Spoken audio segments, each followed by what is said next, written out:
kon mbokk yi seetaan seen télévision Desk Info TV ñoo ngi leen di nuyu di leen dalal seen émission parole aux experts parole aux experts nag tey dafa am gan gu mat gan ñu di ko wax Pape Djiby Fall mu doon journaliste doon mbokk mu xereñ te sénégalais sawar di suivre émission surtout analyse yi nga xamante ni bi moom lay def tey nag dañ ko invité woon ngir ñu waxtaanee génn góor gu ñuy wax maam Cheikh Ahmed Tidiane Sy ndax le 15 mooy anniversaire u décès ñu ne woon nag dinañ invité fu mel ni Pape Djiby Fall xam naa dina bett ñu bari sax mais comme dañ koy faral di dégg muy def ay yenn citation bu Serigne Cheikh ñu bëggoon rek laaj ko yenn question mais bala ñu koy poser question dañ koy jox mu nuyoo dañu dalal ko xajaat Ndeye Top Guèye maa ngi lay nuyu bu baax di nuyu internautes yi nga xamante ni ñoo ñuy topp ci Desk Info ak émission bu am solo bi muy parole aux experts waaye xam naa dinaa la bett aussi trop wax ne du ma expert sama expertise rek mooy xanaa yëg ne doonaguma expert donc waaye di sant suñu borom bu baax ci fas yéene partager rek expérience bi nga xamante ni am nañ ko ak taxaw seetlu yi nga xamante ni aussi yàlla suñu borom defal nañu tawféex ñu koy def ci ce grand universaliste bi nga xamante ni tudd nga ko waaye ce grand africain bi nga xamante ni tudd nga ko balaa muy nekk nag li nga xamante ni ñun ñoo amee cerise sur le gâteau muy nekk un grand sénégalais encore cerise sur le gâteau mu nekk un grand musulman su fekkee ñeme nañ ko waxee noonu waaye daal li ñu gën a retenir mooy c'est un universaliste boo xamante ni moo ngi ñuy jëriñ di jëriñ samay morom di jëriñ ñoo xamante ni il se trouve aujourd'hui à des niveaux insoupçonnés te saa bu ñu xëyee Serigne Cheikh Ahmed Tidiane Sy Al Maktoum mooy seen abreuvoir. li ma koy jëkk laaj comme question mooy noo xamante ak maam Cheikh maanaam noo ko découvrir. su ma xamante pour être vraiment juste suma benn xarit bu tudd Serigne Mouhamed Mbacke di sëtu Serigne Mame Thierno Ibra Fati ci Daaru Muxti laa dem màggalu Nisfu Chaaban foofu ci Daaru Muxti ñuy waxtaan di waxtaan may wax ci problématique yu bari ci àdduna bi ba ci yàgg mu ne ma ndax da ngay déglu Serigne Cheikh Ahmed Tidiane Sy Al Maktoum ma ne ko man nag du ma koy déglu de mu jël ay cassette jox ma donc moom moo ma xamale ak Serigne Cheikh Ahmed Tidiane Sy Al Maktoum waaye yaakaar naa ne bu fekkee ne dinañu seetaan yaakaar naa ne léegi xam naa ne man maa ko ci gën a xër daal waaw di sant bu baax depuis boobu aussi bàyyeetuma ko ba démb ci guddi bi may tëdd ci guddi mooy sama livre de chevet moom laa mujjee déglu démb ci guddi bi may tëdd. li ñuy bëgg xamaat rek ginnaaw bi mu tontu question boobu xam nga sëñ Cheikh dañuy wax ne c'est un homme multidimensionnel xam naa peut-être boo li nga dina bokk ci li ngay jàngat sax wax ne côté dimension yi mu am côté littéraire poète la agriculteur la ñuy lim di lim yooyu noonu yow ban jàngat nga ci am par rapport ak dimension yu bari mooy li ma wax léegi dafa accéder à l'universalité xam nga nit su accéder à l'universalité di nga ko ittewoo te doo ittewoo confession religieuse am wala confession wala confrérique wala yooyu yëpp da nga koy def abstraction de ça parce que dafay finir par incarner des valeurs universelles boo jëlee tey jii ñun Martin Luther King xam nañ ko di ko yittewoo boo ñëwee Sénégal am na sax jullit yu fi nekk tuddee Nelson Mandela doom waaye pourtant xëy na dañ leen a gën a xamal ñeneen ñi nëbb leen ñi ñu am waaye ñun tey jii ñi ñu am bu ñu la leen jàngalee di nga xam ne ñoom tey nit war naa mën a jóge feneen ci àdduna bi yittewoo leen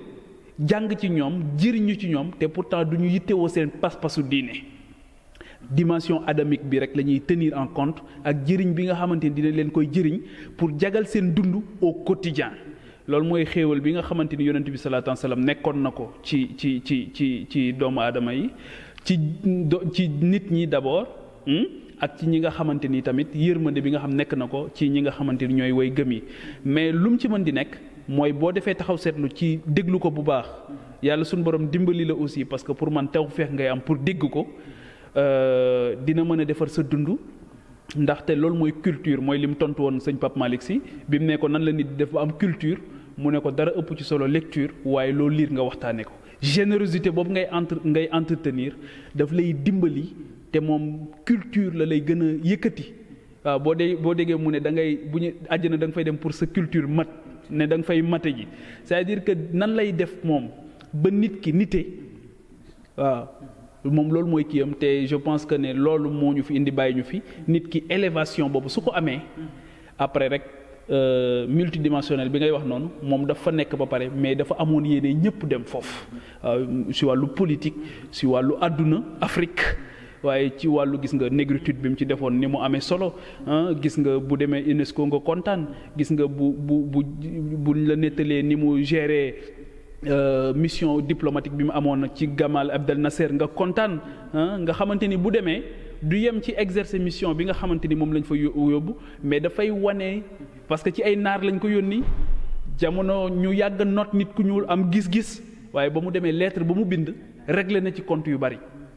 te gis nga loolu c'est extrêmement important te ñu war ko cheviller à notre pratique au quotidien mooy li ma doon wax sànq di wax ne ba ci suñu engagement politique pourquoi mu nasax tey mooy on n'arrive pas à trouver les fondements spirituels de notre engagement citoyen et de notre engagement politique de notre ci sunu nekkin tout court est-ce que trouver nañ ci fondement spirituel ndax bu ñu ko trouver ci la ñuy xame le sens de notre présence sur terre su boobaa dinañ xam aussi quels sont les objectifs qui nous sont assignés ndaxte ñu bari tey dañu nekk ci faux combat yooyu nag la doon ñu bañal loolu moo tax jamono bu nekk tijji na suñu bët à tout point de vue pour que ñu mën a véritablement nekk li nga xamante ni moom la ñu war a doon. Est-ce que mën nga ñu ñëwaatal si ni mu réconcilier la politique et la religion. Politique ak religion ni mu ko réconcilier à mon sens te je le dis avec beaucoup d'humilité parce que bokkuma ci ñi nga xamante ni def nañu ay recherches ci moom de bokkuma ci ñi nga xamante ni aussi am nañ chance bu màggee ci keppaaram ñooñu xam naa ne muy yéen muy ñi nga xam am nañ privilège boobu man awuma chance boobu waaye li ma ci comprendre déjà ki nga xam dafa am fukki at ak juróom-benn bind téere bu amee solo noonu les vices des marabouts à l'époque loolu mooy discernement.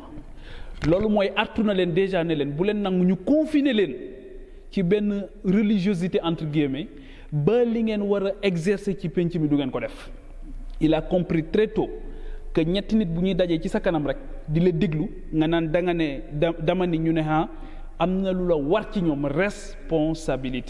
responsabilité boobu aussi moo tax bu ñu amorcé les indépendances en Afrique il crée son parti politique avant tout le monde en 1959 déjà il crée son parti politique te loolu li mu si jublu woon rek mooy wax ne alerté ci ne yéen a ngi waaj a def faux départ malheureusement faux départ ba am na parce qu'il n'a pas été entendu faux départ boobu am na en 1960 bi ñuy tabax état du Sénégal exclure ci ñi ñu ci exclure am na en 1962 mooy Senghor ak Mamadou Dia 17 septembre 62 bi nga xam seen diggante yàqu na donc continuer di am ba tey jii boo gisee 59 ans après les indépendances ñu continuer di poser problématique yi nga xamante ni ñoo ngi koy waxtaane tey bokk na ci yi nga xamante ni c'est très accessoire par rapport ak li nga xamante ni moom mooy les questions principales et principielles donc pour man réconciliation bi mu def d'abord mooy lui en tant que quelqu'un qui vient d'un environnement sociologique religieux entre guillemets mu jël tànkam teg koy à ce niveau-là mais il casse les codes dem na ba wax leen ne leen amul benn complexe bu ngeen war a am ci dugg kaso bu kaso jotee waaye li gën a yéeme ci moom mu gën ma impressionné mooy capacité bi mu am ci transcender ay différences yu mu am gis nga mook Senghor ni ñu meloon pourtant daan nañu am ay désaccords mais il était capable de se retrouver sur l'essentiel avec Senghor même après divergence lu mu profonde loolu moo tax ma ne ay bu ñu xamoon ki mu doon kon dinañ ko gën a mën a jëriñoo dinañ ko gën a mën a feeñal moo tax may wax ne Didier Awadi dafay wax ne le patrimoine n'existe plus on l'a dilapidé il faut repenser tout à la base ma ne ko notre défi aujourd'hui c'est de projeter la lumière sur nos modèles qui ont marché et je pense que Desk Info tey jii loolu lay def ma leen ci féliciter di leen ci remercier di ñaan mu gën a tasaaroo aussi. ma dernière question rek mooy am na tam lu mu liggéey ci la relation entre les confréries. waaw loolu tamit def na ci liggéey bu am solo te ci générosité bi nga koy xamee encore une fois capacité bi mu amoon ci di citer ñu bokk ci këru diine yépp Sénégal di wax relation bi mu amoon ak ñoom di wax mag ñooñu yaa ngi fàtte ndaje mi nga xamante ni wax na ne ñoom sëñ Bachir Mbacké invité woon nañ ko Kaolack ak ñoom Baye Abdou Kane nee na keroog ndaje moom kenn mësul gis lu ñuy toll nee na sëñ Bachir ne ko wax ñu li ñu doon ci yow waaw nga gis ne loolu déjà responsabiliser nañ ko waaye nangul nañ ko li ko sunu borom defaloon ci jamonoom mooy nekk koo xamante nii nag dafa xam lii xam la ca des waaw ndax nit c'était un homme d'ouverture te dafa teel a jël sax ay problématiques yoo xam suñu génération la ay questions environnementales aujourd'hui le jeune africain quel est son rapport avec l'environnement? Quel est son rapport avec les étoiles, la lune, l'astronomie, la géologie? En réalité rapport yi ñu ci am yëpp mooy rapport wut xaalis nan laa koy nekkee géologue wala nan lay nekkee astronaute wala nan lay nekkee nangam ngir mën cee defar sama dund àdduna mais mënoo def lecture bi nekk ci ginnaaw. alors que moom boo koy déglu yenn saa yi dafa yëkkati sa yitte ambition bi nga war a am au-delà du matériel loolu moo tax religion ni ñu ko jàngalee am solo parce que détachement la d'abord la religion c'est l'apprentissage de la spiritualité mais la spiritualité c'est le détachement avec le matériel nga comprendre définitivement que le matériel reste un moyen et non une fin donc moom je pense que ne loolu la dimbalee li nga xamante ni moom mooy relation bi ñu war a am à tout point de vue du relation politique rek mais relation à tout point de vue par rapport à tout ce qui nous interpelle au quotidien et loo xamante ni suñu amul influence ci moom gaaw en tant que li ñu nekk ci kaw suuf muy xalifatullahi fil ard loolu dina ñëw am influence ci ñun mu bëgg nag nga jël loolu donte ko waaye bu la loolu moom yow nga maîtriser ko jëfloo ko ne mettre ko nag au service exclusif de la seule ambition qui vaille mooy li alxuraan di wax ne loolu rek mooy le seul bénéfice zalika fawzul azim muy ngërëmal suñu borom subhanahu wa taala.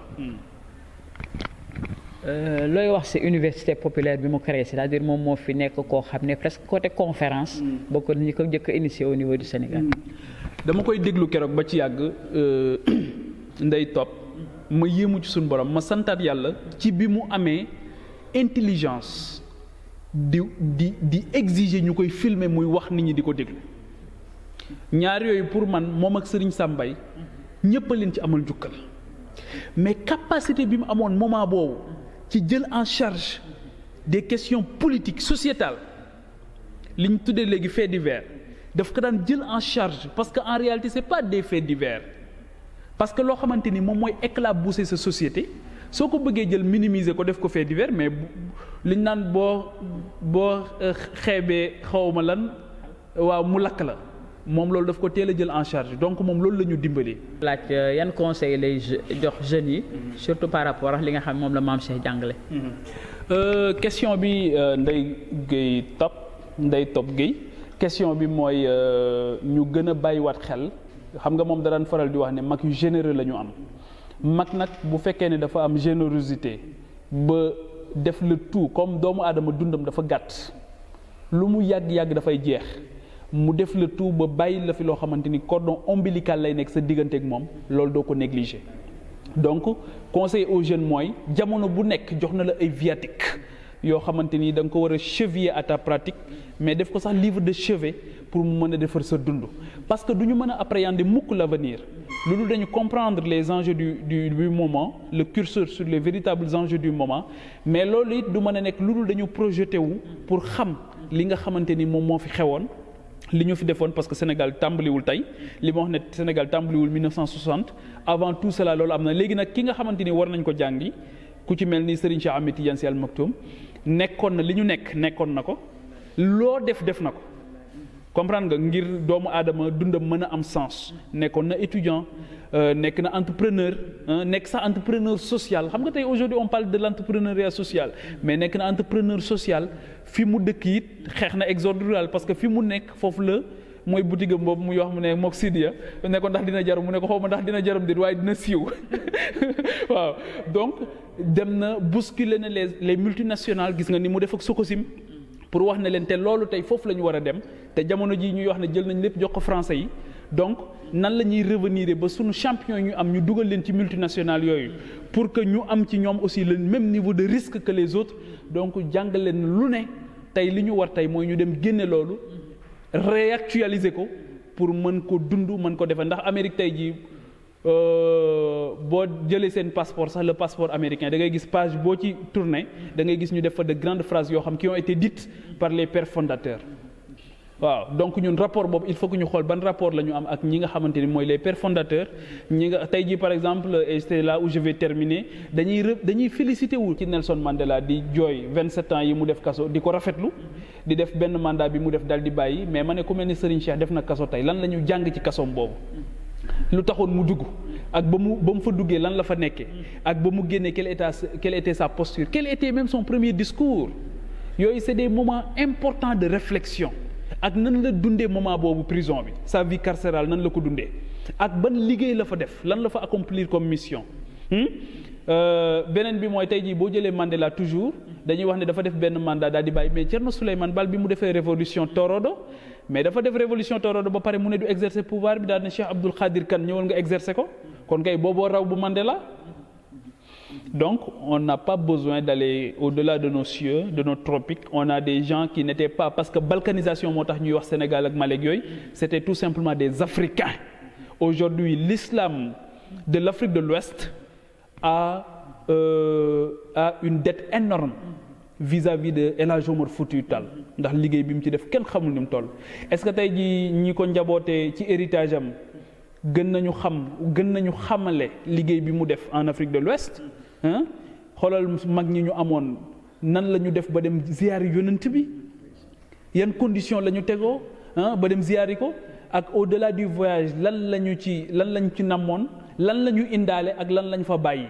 képp ku ci dem Makka rek aji rek impressionné nga naar yi waaw li Barham Diop doon wax oustaz Barham Diop nee na dafa dem ci toog ci minbar ci kii bi ci jumaa ji Médina nee na waa ji di xutba muy jooy yu métti nee na li mu doon jooy gars yi foog ne xutba bee ko daaneel ndekete li muy jooy moom bu jógoon jël micro bi nee na dina def 10 000 fois lu dàq fuuf li naar bi di def te nee na ki ko jàngal génnul Kaolack muy Cheikh Ibrahima Niass waaw donc li ñu am nañ ko xam bu baax jërëjëf. kon ñu jox ko mu tàggatoo di kontaan ci daje bi guddul waaye dañuy ñaan rek incha allah bala mu yàgg mu ñëwaat defaatoo ñu beneen émission gars yi xam ne moom du politique rek la ma ne moom fu ne lay fële kon ñu jox ko mu tàggatoo di koy joxaat rendez-vous beneen yoon incha allah. jërëjëf Ndeye Top Guèye donc di la sant bu baax di gërëm aussi waa Desk Info bu baax équipe technique bi di gërëm aussi auditeurs yi nga xamante ni yéen a ngi koy topp di ñaax aussi ñi ñu seetaan yépp ñu gën a topp affaire bi waaye doo ci yem boo seetaanee lu am solo générosité sama papa dafa may wax ne ma l'argent diminue à la dépense tandis que le savoir augmente lorsqu'il est partagé donc képp koo xamante ni am nga lien bi seetaan nga ko ak seen rubrique yi ñu am yépp nga partagé ko le maximum possible pour que nit ñi gën ci mën a jot ndax bu lu baax comme dañuy propager lu bon tey lu baax it dañ ko war a propager parce que ñaari guerre yooyu rek ñoo fi am entre l'axe du mal et l'axe du bien donc ñuy ñaan yàlla suñu borom l'axe du mal am le dessus sur l'axe